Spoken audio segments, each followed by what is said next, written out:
Hello friends, ਮੈਂ ਹਰਪਿੰਦਰ ਕੌਰ। ਤੁਸੀਂ ਦੇਖ ਰਹੇ ਹੋ ਇੰਗਲਿਸ਼ ਵਿਦ ਰੂ। ਅੱਜ ਮੈਂ ਤੁਹਾਨੂੰ 30 ਦਸੰਬਰ ਨੂੰ ਜੋ ਐਗਜ਼ਾਮ ਹੋਇਆ ਉਸਦਾ ਰਿਵਿਊ ਦੇਣ ਜਾ ਰਹੀ ਹਾਂ। ਐਗਜ਼ਾਮ ਦੇ ਵਿੱਚ ਜੋ ਲਿਸਨਿੰਗ ਆਈ ਆ ਉਹ ਬਹੁਤ ਜ਼ਿਆਦਾ ਈਜ਼ੀ ਸੀ ਐਂਡ ਜੋ ਰੀਡਿੰਗ ਸੀਗਾ ਉਸਦਾ ਲੈਵਲ ਈਜ਼ੀ ਟੂ ਮੋਡਰੇਟ ਰਿਹਾ। ਟਾਸਕ 1 ਦੇ ਵਿੱਚ ਰਾਈਟਿੰਗ ਦੇ ਵਿੱਚ ਪੈਰਾਗ੍ਰਾਫ ਐਂਡ ਟਾਸਕ 2 ਦੇ ਵਿੱਚ ਜੋ ਸਟੇਟਮੈਂਟ ਆਈ ਹੈ ਉਹ ਮੈਂ ਕੁਝ ਮਹੀਨੇ ਪਹਿਲਾਂ ਹੀ ਟਾਸਕ ਅਪਲੋਡ ਕਰਿਆ ਹੋਇਆ ਹੈ, ਉਸਦੀ ਵੀਡੀਓ ਅਪਲੋਡ ਕੀਤੀ ਹੋਈ ਹੈ। ਜਿਹੜੇ ਸਟੂਡੈਂਟ ਨੇ ਮੇਰੇ ਚੈਨਲ ਨੂੰ ਸਬਸਕ੍ਰਾਈਬ ਕੀਤਾ ਹੋਇਆ ਉਹਨਾਂ ਸਟੂਡੈਂਟਸ ਨੂੰ ਆਲਰੇਡੀ ਪਤਾ ਲੱਗ ਹੀ ਗਿਆ ਹੋਊਗਾ ਕਿ ਇਹ ਵੀਡੀਓ ਪਹਿਲਾਂ ਵੀ ਮੈਂ ਪਾ ਚੁੱਕੀ ਹਾਂ ਜੋ ਟਾਸਕ ਅੱਜ ਦੇ ਐਗਜ਼ਾਮ ਦੇ ਵਿੱਚ 30 ਦਸੰਬਰ ਦੇ ਐਗਜ਼ਾਮ ਦੇ ਵਿੱਚ ਰਿਪੀਟ ਹੋਇਆ। ਸੋ ਸਟੇਟਮੈਂਟ ਹੈ, some people claim that it is acceptable to use animals in medical research for the benefit of human beings। ਕੁਝ ਲੋਕਾਂ ਦਾ ਮੰਨਣਾ ਇਹ ਹੈ, ਕੁਝ ਲੋਕ ਕਲੇਮ ਕਰਦੇ ਨੇ ਕਿ ਜਿਹੜੇ ਐਨੀਮਲਸ ਨੇ, ਠੀਕ ਹੈ, ਕਿ ਉਹਨਾਂ ਦਾ ਲਾਈਕ ਹਿਊਮਨ ਬੀਇੰਗਸ ਦੇ ਜੋ ਬੈਨੀਫਿਟ ਹੈ ਵੀ ਉਹਨਾਂ ਨੂੰ ਯੂਜ਼ ਕਰਨਾ ਠੀਕ ਹੈ, ਵੀ ਉਹਨਾਂ 'ਤੇ ਰਿਸਰਚ ਕਰਨਾ ਠੀਕ ਹੈ। Why others argue that is wrong. ਪਰ ਦੂਜੇ ਲੋਕ ਕਹਿੰਦੇ ਵੀ ਆਪਣੇ ਫਾਇਦੇ ਲਈ ਆਪਾਂ ਕਹਿ ਸਕਦੇ ਹਾਂ ਵੀ ਉਹ ਕਹਿੰਦੇ ਨੇ ਵੀ ਐਨੀਮਲਸ 'ਤੇ ਟੈਸਟਿੰਗ ਕਰਨੀ ਠੀਕ ਨਹੀਂ ਹੈ। So discuss both views and give your opinion.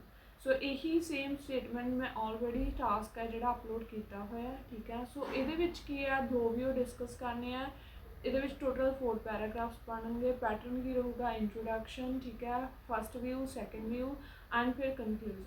So first view ਦੇ ਵਿੱਚ ਆਪਾਂ ਰੀਜ਼ਨ ਦੱਸਾਂਗੇ ਕਿ ਕਿਉਂ ਲੋਕ ਕਹਿੰਦੇ ਨੇ ਕਿ ਐਨੀਮਲ 'ਤੇ ਟੈਸਟਿੰਗ ਹੋਣੀ ਚਾਹੀਦੀ ਹੈ ਹਿਊਮਨਸ ਦੇ ਬੈਨੀਫਿਟਸ ਲਈ, ਐਂਡ ਫਿਰ ਇੱਕ ਵਿਊ ਪੁਆਇੰਟ ਜਿਸ ਦੇ ਨਾਲ ਤੁਸੀਂ ਹੋਵੋਗੇ, ਠੀਕ ਆ, ਐਂਡ ਸੈਕੰਡ ਪੈਰਾਗ੍ਰਾਫ ਉਹ ਬਣ ਜੂਗਾ। ਸੋ ਇਹਦੀ ਇੰਟਰੋਡਕਸ਼ਨ ਆਪਾਂ ਸਟਾਰਟ ਕਰਦੇ ਹਾਂ। ਕਹਿੰਦੇ when it comes to animal testing there is a growing debate over whether researchers should conduct research at the expense of animals for human benefits। ਸੋ ਕਹਿੰਦੇ ਇੱਕ ਕੀ ਹੈ, ਡਿਬੇਟ ਆ, ਇੱਕ ਗਰੋਇੰਗ ਡਿਬੇਟ ਆ, ਮਤਲਬ ਕਿ ਇੱਕ ਭਖਿਆ ਹੋਇਆ ਮੁੱਦਾ ਹੈ, ਠੀਕ ਹੈ, ਹੌਟ ਡਿਬੇਟ ਵੀ ਤੁਸੀਂ ਕਹਿ ਸਕਦੇ ਹੋ, ਠੀਕ ਹੈ ਜੀ। ਸੋ ਵੀ ਰਿਸਰਚਰਸ ਨੂੰ ਕਹਿੰਦੇ ਕੀ ਹੈ, ਰਿਸਰਚ ਕਰਨੀ ਚਾਹੀਦੀ ਹੈ ਐਨੀਮਲਸ ਦੇ ਉੱਤੇ for the human benefits, humankind ਦੇ ਲਈ। While some people assert that it is ethically wrong and unacceptable. But ਕੁਝ ਲੋਕ ਕਹਿੰਦੇ ਵੀ ਇਹ ਕੀ ਹੈ, ਰੋਂਗ ਹੈ, ਇਹ ਅਨਅਸੈਪਟੇਬਲ ਆ। ਬਟ ਮੇਰਾ ਕਹਿਣਾ ਕੀ ਹੈ, ਕਹਿੰਦੇ I believe that there sacrifice should be continue. But ਮੈਨੂੰ ਲੱਗਦਾ ਵੀ ਜਿਹੜੇ ਐਨੀਮਲਸ ਦੀ ਲਾਈਫ ਹੈ ਉਹ ਸੈਕਰੀਫਾਈਸ ਕਹਿੰਦੇ ਕੰਟੀਨਿਊ ਰਹਿਣਾ ਚਾਹੀਦਾ। ਕਿਉਂ? In order to create a better and healthier world. So ਇਸ ਦੇ ਨਾਲ ਕੀ ਹੈ, ਬੈਟਰ ਇੱਕ ਲਾਈਫ, ਇੱਕ ਹੈਲਦੀਅਰ ਵਰਲਡ ਕ੍ਰੀਏਟ ਕੀਤਾ ਜਾ ਸਕਦਾ। ਸੋ ਇੱਕ ਦੇ ਵਿੱਚ ਜੋ ਹੁਣ ਐਨੀਮਲ ਲਵਰਸ ਨੇ ਉਹਦੇ ਨਾਲ ਆਪਾਂ ਦੱਸ ਦਾਂਗੇ ਕਿਉਂ ਇੱਦਾਂ ਸੋਚਦੇ ਨੇ, ਤੇ ਤੁਸੀਂ ਆਪਣਾ ਹੁਣ ਉੱਪਰ ਕਲੀਅਰ ਹੀ ਹੋ ਗਿਆ ਕਿ ਤੁਸੀਂ ਦੂਸਰੇ ਲੇਟਰ ਵਿਊ ਦੇ ਨਾਲ ਐਗਰੀ ਹੋ ਰਹੇ ਹੋ। ਸੋ ਕਹਿੰਦੇ ਦੇਅਰ ਆਰ ਮੈਨੀ animal lovers who ਅਸਰਟ that researchers ਜਾਂ ਸਾਇੰਟਿਸਟ ਤੁਸੀਂ ਲਿਖ ਸਕਦੇ ਹੋ should stop using live creatures for experimentation as they believe it is morally wrong and cruel, and people have no right to exploit other organisms for their benefit। ਸੋ ਹੁਣ ਜਿਹੜੇ ਕਹਿੰਦੇ animal lovers ਨੇ ਉਹ ਕੀ ਕਹਿੰਦੇ ਨੇ ਕਿ ਜਿਹੜੇ ਇਹ ਐਕਸਪੈਰੀਮੈਂਟਸ ਨੇ ਕਹਿੰਦੇ ਇਹ ਮੋਰਲੀ ਰੋਂਗ ਨੇ, ਵੀ ਬਹੁਤ ਜ਼ਿਆਦਾ ਕਰੂਅਲ ਨੇ, ਮਤਲਬ ਕਿ ਜਿਹਨੂੰ ਆਪਾਂ ਕਹਿ ਰਹੇ ਹਾਂ ਵੀ ਦਇਆ ਨਹੀਂ ਕੀਤੀ ਜਾਂਦੀ ਐਨੀਮਲਸ 'ਤੇ। ਅਤੇ ਲੋਕਾਂ ਨੂੰ ਕਹਿੰਦੇ ਰਾਈਟ ਵੀ ਨਹੀਂ ਹੈਗਾ ਕਿ ਉਹ ਅਦਰ ਆਰਗੇਨਿਜ਼ਮ ਨੂੰ ਆਪਣੇ ਬੈਨੀਫਿਟਸ ਦੇ ਲਈ ਯੂਜ਼ ਕਰਨ। ਅਸਾਈਡ ਫਰੋਮ ਦੈਟ, ਇਸ ਤੋਂ ਇਲਾਵਾ they opine that there are some alternative ways to replace those animal subjects in test.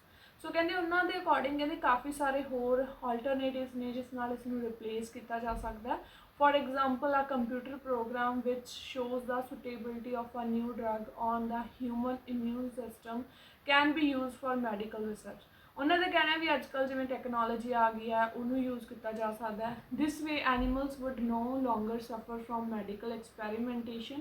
ਇਸ ਤਰ੍ਹਾਂ ਐਨੀਮਲਸ ਨੂੰ ਸਫਰ ਨਹੀਂ ਕਰਨਾ ਪਊਗਾ and people would still be able to benefit from the medical advancements. ਅਤੇ ਲੋਕਾਂ ਨੂੰ ਕਹਿੰਦੇ ਮੈਡੀਕਲ ਐਡਵਾਂਸਮੈਂਟਸ ਤੋਂ ਬੈਨੀਫਿਟਸ ਵੀ ਹੁੰਦੇ ਰਹਿਣਗੇ।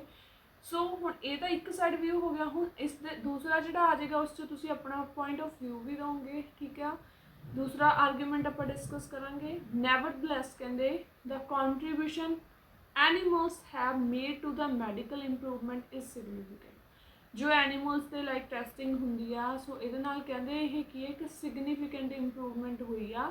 And as yet there is no alternative method that can provide the same result as animals do in medical research। ਤਾਂ ਇਹਨਾਂ ਦੂਜਿਆਂ ਦਾ ਕਹਿਣਾ ਹੈ ਵੀ ਕੋਈ ਵੀ ਚਾਹੇ ਟੈਕਨੋਲੋਜੀ ਆ ਗਈ, ਕੰਪਿਊਟਰਸ ਉਨਾ ਵਧੀਆ ਰਿਜ਼ਲਟ ਨਹੀਂ ਪ੍ਰੋਵਾਈਡ ਕਰਦੇ ਜੋ ਐਕਚੁਅਲਸ ਕਹਿੰਦੇ ਐਨੀਮਲਸ ਦੇ ਉੱਤੇ ਕੀਤਾ ਜਾਂਦਾ।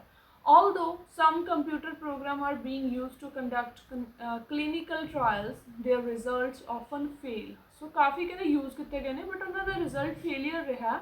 when the drug is administered on humans.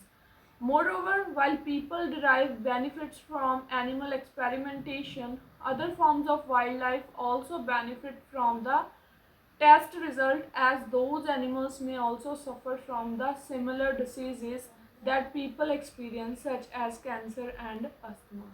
ਇਸ ਪੁਆਇੰਟ ਦਾ ਮੀਨਿੰਗ ਇਹੀ ਹੈ ਵੀ ਜੇ ਐਨੀਮਲਸ ਦੇ ਉੱਤੇ ਟੈਸਟਿੰਗ ਕੀਤੀ ਜਾਂਦੀ ਆ ਤਾਂ ਜਿਵੇਂ ਹੁਣ ਡਿਸੀਜ਼ਸ ਹੋ ਰਹੀਆਂ ਨੇ, ਠੀਕ ਹੈ, ਲੋਕਾਂ ਨੂੰ ਉਸ ਤੋਂ ਬਚਾਇਆ ਜਾ ਸਕਦਾ, ਜਿਵੇਂ ਕੈਂਸਰ ਹੋ ਗਿਆ, ਅਸਥਮਾ ਹੋ ਗਿਆ।